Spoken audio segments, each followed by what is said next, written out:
കാരണം ഇത് അന്നനാളമാണ്. കണ്ട ഇത് കണ്ട മുറിഞ്ഞിട്ടുണ്ട്. അന്നനാളം ഇതാണ് അന്നനാളം. കണ്ട ഇത് അന്നനാളം കാണുന്നുണ്ടോ? ഇത് അന്നനാളം മുറിഞ്ഞിട്ടുണ്ട്. അതെങ്ങനെയാണെങ്കിലും മുറിഞ്ഞോളും. പക്ഷെ ഈ ശ്വാസനാളം ഇതാണ് ശ്വാസം വിടുന്ന സാധനം. കണ്ട കണ്ട ഇത് ശ്വാസനാളം. ഈ ഞരമ്പ് പ്ലാസ്റ്റിക് പോലെയാണ് ഇരിക്കുന്നത്. പ്ലാസ്റ്റിക് പോലെ.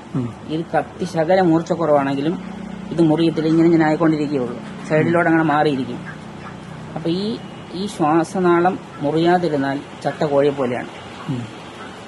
അപ്പൊ ഇതാണ് ശ്വാസനാളം അന്നനാളം. രണ്ട് നാളങ്ങളാണുള്ളത്. ഒന്ന് ശ്വാസനാളമാണ്, രണ്ട് നാളമാണുള്ളത്.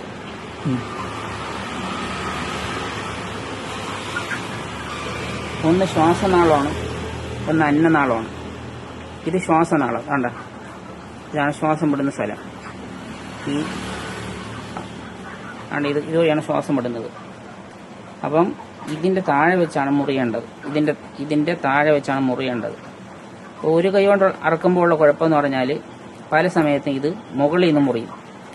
മുകളിൽ നിന്ന് മുറിഞ്ഞു കഴിഞ്ഞാൽ ഇത് ഇപ്പം ശ്വാസനാളം മുറിഞ്ഞിട്ടില്ല. രണ്ട് ഷർത്താണ്. ഒന്ന് അന്നനാളം മുറിയണം, അത് മുറിഞ്ഞിട്ടുണ്ട്. ശ്വാസനാളം മുറിയണം. ശ്വാസനാളം നാളെ ഇരിക്കുന്നേ ഉള്ളൂ, മുറിഞ്ഞിട്ടില്ല. അപ്പൊ ഈ അന്നനാളവും ശ്വാസനാളവും രണ്ടും ഒരുപോലെ മുറിഞ്ഞില്ല എങ്കിൽ ഇത് ചത്ത കോഴിയെ പോലെയാണ്, കഴിക്കാൻ പറ്റത്തില്ല. അപ്പോൾ ഉദാഹരണമായിട്ട് ഇപ്പൊ നമ്മൾ കണ്ടിച്ച് കാണിക്കാം.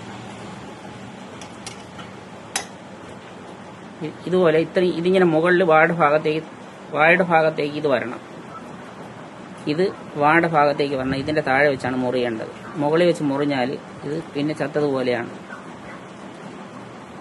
അതുകൊണ്ട് ഇത് ഒരു കൈ കൊണ്ടുള്ള മുറിച്ചുള്ള ഈ പരിപാടി നിർത്തി രണ്ടുപേര് പിടിച്ചിറക്കുന്നതാണെങ്കിൽ നമുക്ക് ഉറപ്പാണ്, നമുക്ക് സംശയിക്കേണ്ട, കഴിക്കാം.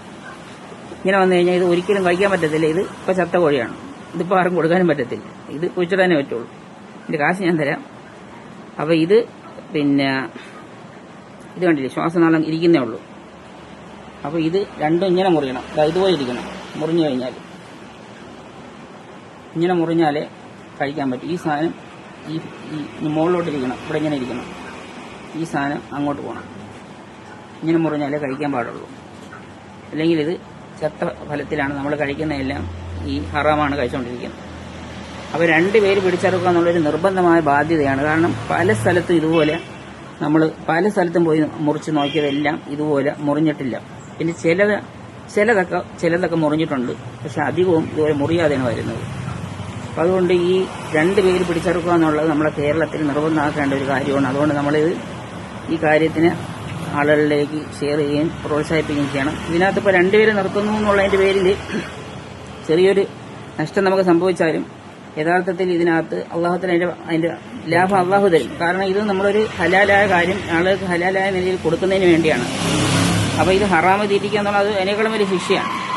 അപ്പൊ അതിനകത്ത് നമ്മൾ ഹലാല ഇപ്പൊ ഇതിപ്പോ നമ്മൾ ഇങ്ങനെ മുറിച്ച് കൊടുക്കുന്നത് ഇത് ഹറാമായ കച്ചവടമായി പോയി. കാരണം ഹറാമായ നിലയിൽ കൊടുത്ത് ഹറാമായ കച്ചവടം ഹറാമായ പൈസയാണ് വരുന്നത്. അപ്പൊ ഇങ്ങനെ നമ്മൾ വന്നാൽ അതിനകത്ത് ആ പൈസയിൽ നമ്മൾ പറക്കത്തില്ല. കാരണം നമ്മൾ ആ നഷ്ടങ്ങൾ വന്നുകൊണ്ടേയിരിക്കും. ഒന്നല്ലെങ്കിൽ വേറൊരു കോലത്തിൽ ആ പൈസ മൊത്തം നമ്മളിൽ നിന്ന് നഷ്ടപ്പെട്ടു പോവുകയുള്ളൂ. അപ്പൊ ഇതുപോലെ നമ്മൾ രണ്ടുപേര് പിടിച്ചിറക്കുന്ന ഒരു കോലം എല്ലാ കടകളിലും ആക്കുന്നതിന് വേണ്ടി നമ്മളൊന്ന് പരിശ്രമിക്കണം. അല്ലാഹു തൗഫീഖ് തരട്ടെ.